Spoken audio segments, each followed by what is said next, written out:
Azon tinglaganda bajariladigan sunnatlar. Allohu akbar, Allohu akbar. Birinchisi, azon kalimalarini qaytarish. Musulmon kishi azonni diqqat bilan eshitadi hamda muazzin biron bir jumlani o'qib bo'lgach, uni ichida takrorlaydi. Zero Rasululloh sallallohu alayhi vasallam marhamat qilganlar. Qachonki azonni eshitsangiz, muazzin aytgan narsani aytinglar. Ya'ni muazzin Allohu akbar desa, uni eshitayotgan kishi pichirlab Allohu akbar deb qaytarib qo'yadi. Ammo hayya alas solah hamda hayya alal falah deganida la havla va la quvvata illa billah deyish kerak. Zero hadis sharifda marhamat qilinadi.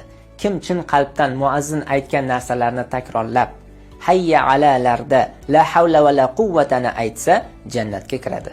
Azon tugagach ushbu duoni o'qiydi. Allohumma robba hazihi da'vati tammah was salatil qoimah ati Muhammadanil wasilata wal fadilah wa ba'athhu maqaman mahmudan allazi wa'adtah warzuqna shafa'atahu yawmal qiyamah innaka la tukhliful mi'ad. Hadislarda azonni eshitgan odam mana shu duoni o'qisa, payg'ambarimizning sallallohu alayhi vasallam shafoatlariga noil bo'lishi aytilgan.